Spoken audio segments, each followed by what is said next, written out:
So today we're going to start talking about our next main topic, which is going to be a really important one for us.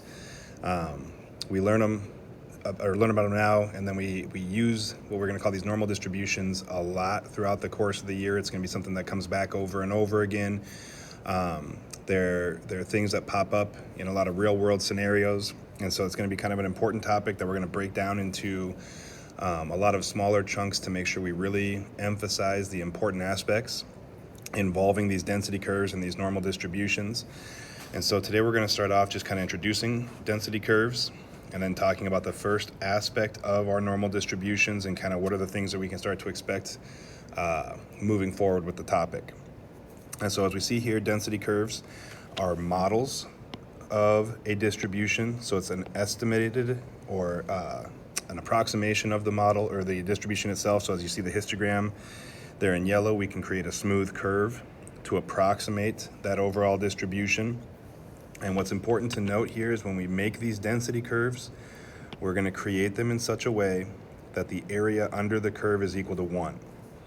So if I were to take the total area under the curve, it's always going to be equal to 1, and that's going to play a major role in these normal distributions because we want to try to calculate percentages, like so what percent of observations are within this range of values, so either less than, greater than, in between. And so understanding that those percentages correspond to areas under the curve, and so we want to make sure we have the entire 100% accounted for. And so that the way they're built, we're going to have a curve that approximates the distribution, but it's going to have a total area of 1 so we can calculate those different percentages. And we'll talk a lot more about that as we introduce the different parts of these normal distributions. So as far as density curves go, they can be symmetric or they can be skewed. So on the left side here, we see the symmetric distribution. This is going to be the primary type of distribution that we focus on. This will be what our normal distributions are going to look like. And then later in the year, second semester, we'll talk about what are known as chi-squared distributions. Those are going to be skewed to the right. And we'll talk about how to kind of attack those as well with categorical variables, but that's a later topic down the road. Now, as far as these normal distributions are concerned, so a normal distribution is asymmetric, it's unimodal, it's bell-shaped, and it's something that shows up, like I said, a lot of times in a lot of real-world scenarios. So like human heights are typically normally distributed, standardized test scores are calculated so that they're normally distributed, IQ scores, things like that. And so what's important to note here is that if it is normally distributed, that means that it is going to be symmetric. But just because a distribution is symmetric does not mean it's automatically normal. One of the topics we're going to discuss within this second part of the unit here is how to determine if something is in fact normal. So next week we're going to talk about how do I assess the normality, how do I figure out if it's actually truly normally distributed. And so it's not just about is it symmetric, we're good to go. It's a lot more involved, and it's going to involve the main topic for today, the 68, 95, 99, 7 rule. So when we talk about normal curves, the important note here is we got a little bit of notation. So I use a capital N for the normal distribution. We're using the notation mu and lowercase sigma for the mean and standard deviation. So that mean is the center of my distribution. The standard deviation is the ruler that we use now with these normal distributions. So how many standard deviations above or below the mean that we are. This goes back to those z-scores that we talked about the previous week in terms of standardized values. So how many standard deviations above or below the mean are we? And in terms of the distribution itself, the width of the distribution is determined by that size of the standard deviation. Now, as we notice in the two graphs down below here, with the standard deviations being different, that means that my normal distributions are slightly different in terms of shape as well. We said when we create these density curves, we have to have a total area of 1 underneath. And so as we look at these two curves here, this first one has a wider standard deviation than the second one does. And so when it has a wider standard deviation, it means the data is more spread out. That means the distribution itself isn't quite as tall because I have to maintain that area of 1 underneath.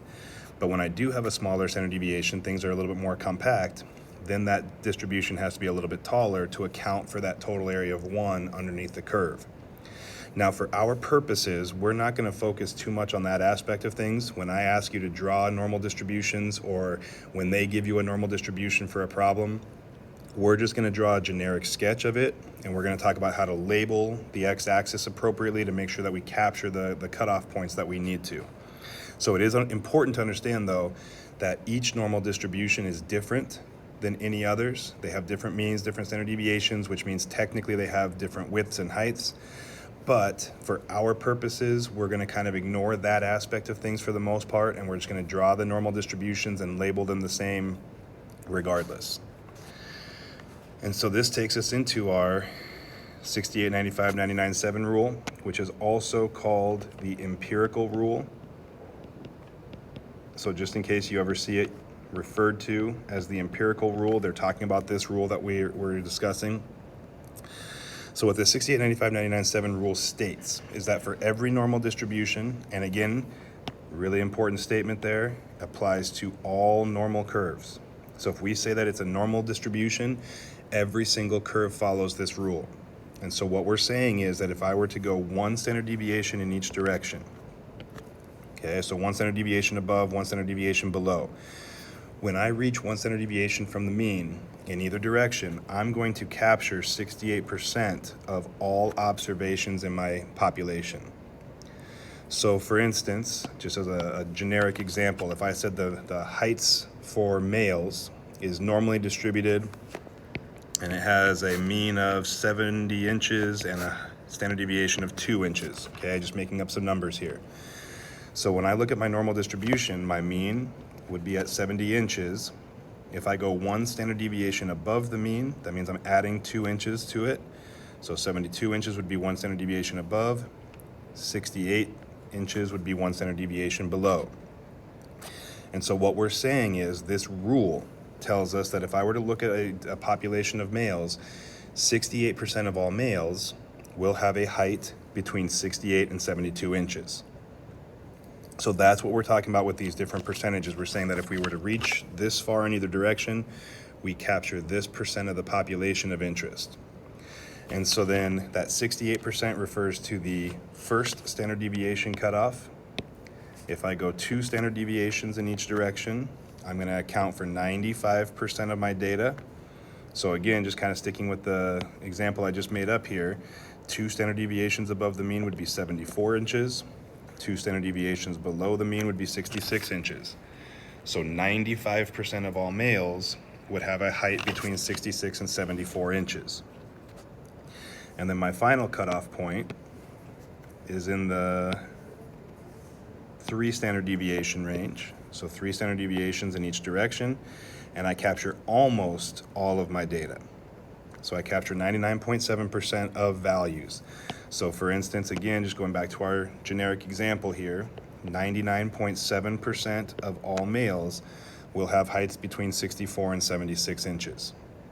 So that's kind of how we're using these percentages. Now, these are our base percentages. So the other thing we want to talk about here before we get into an example is we start with these percentages based on our cutoff points. So 1, 2, and 3 standard deviations above or below the mean, and then using those to kind of find other percentages within the given distribution. So for instance, we already discussed that 68% of values fall between 68 and 72 inches. But that also means then if the middle 68% is accounted for there, that means there's 32% of values on the outside. So if I were to go in either direction away from the mean here, I'm going to have 16% in this lower tail and 16% in this upper tail. And so then I would know that 16% of males have heights that are less than 68 inches, or 16% of males have heights that are taller than 72 inches. So I can break it down into other percentages as well. Using that same idea then, my middle 95% falls within 2 standard deviations. If there's 95% in the middle, that means I'm going to have 2.5% on either side to complete that 100% underneath the curve. So 95% in the middle, 5% on the outside, and so we can calculate those percentages as well. And then for my final one, if 99.7% of values are inside, then 0.15% would be in either direction from there. And then I can find any other percentages associated with these cutoffs as well. So for instance, I could look for the mean 70 to 72 inches. So if I wanted to know that range of values, I would just take the 68% from my 1 standard deviation, cut it in half, and I get 34%.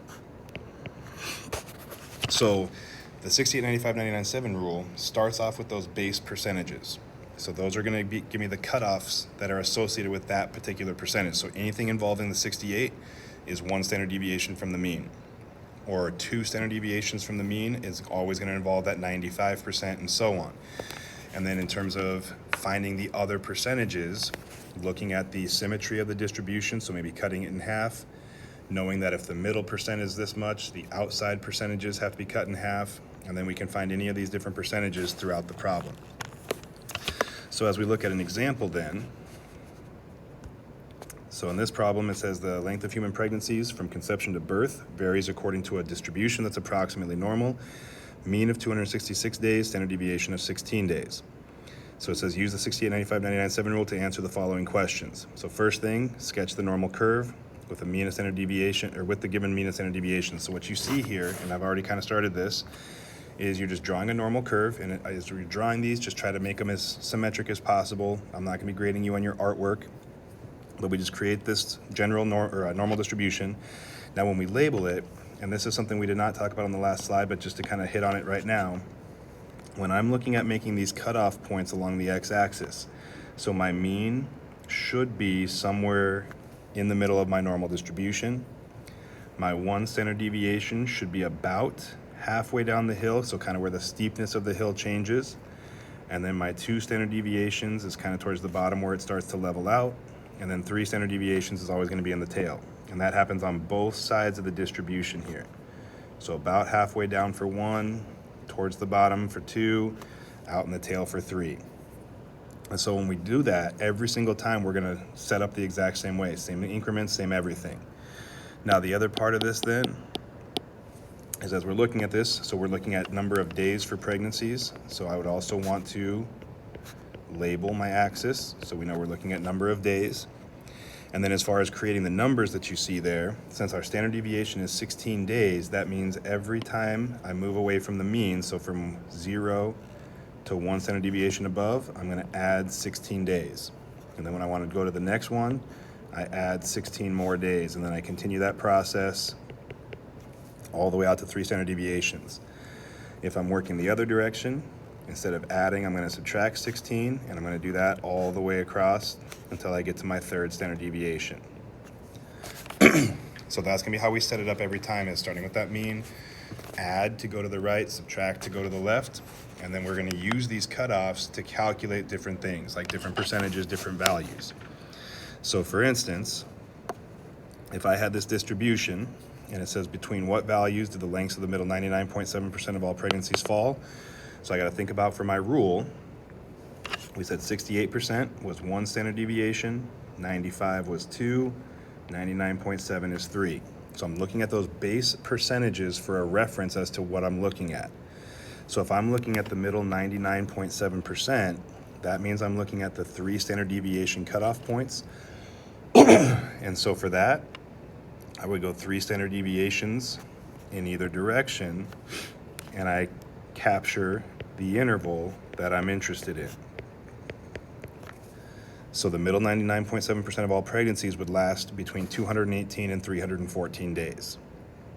And so without any calculations, without having to do much of anything, it's just based on these cutoffs. We have these general percentages that we can associate with them, and then we just manipulate those in whatever way we need to.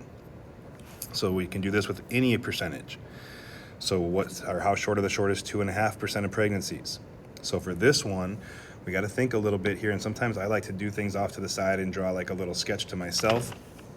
But they're saying the shortest 2.5% of pregnancies. So I'm looking for a cutoff score that has 2.5% less than it. Okay, now if I think about my distribution, it's perfectly symmetric, which means if I have a lower 2.5%, then I also have to have an upper 2.5% to match that.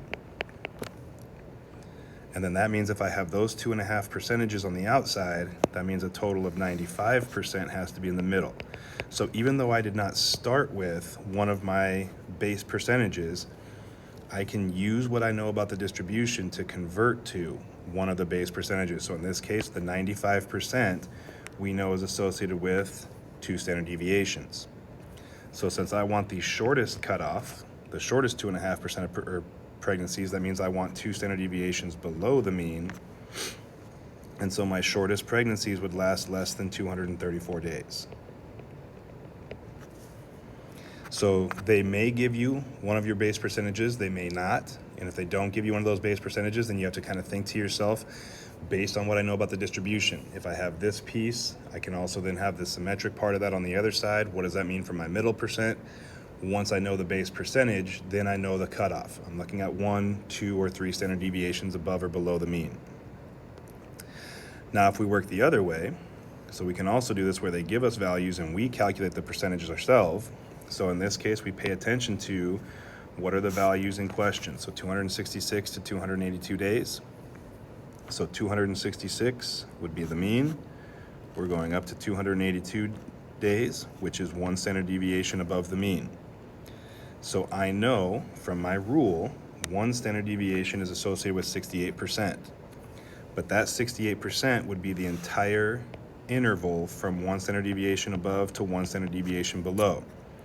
We're cutting ourselves off halfway, so 34% of all pregnancies would last between 266 and 282 days. So again, I can look at what are my cutoff points, what's the base percentage associated with that, and then how do I manipulate or work with that to get the percentage that I actually want.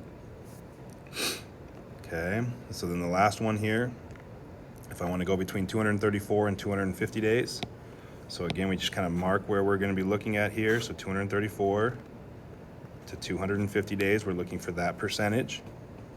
So if I look at the cutoffs, I'm 2 standard deviations below and 1 standard deviation below. And so I got a couple different options here. I'm looking at using the 1 standard deviation, 68, and the 2 standard deviations, the 95, as my base percentages. So I can attack this a couple different ways. Number one, I could think about for 1 standard deviation, that means the middle 68% is within 1 standard deviation of the mean. Then we talked about, well, that means there's 32% on the outside. So 16% down here, 16% up here. So we'd be interested in obviously the percentage to the left, but based on my interval, I don't want that full 16%. So then the next thing I have to account for is the 95% associated with 2 standard deviations. So when I mark off this second part of the interval here, that means I have 2.5% to the left, 2.5% to the right. And again, I'm looking at the left side since we're on that bottom portion. And so if 16% is all the way left and 2% or 2.5% is left at this point, if I subtract those two percentages, I end up with 13.5%, which would be the interval that I want. Now, the other way I could do something like this is I could think about, well, for my 95 and my 68, those are my base pairs. So if I wanted to, what I could have done is I could have thought about, well, okay, from the middle here, so let me get rid of a little bit of this here so we have a cleaner picture.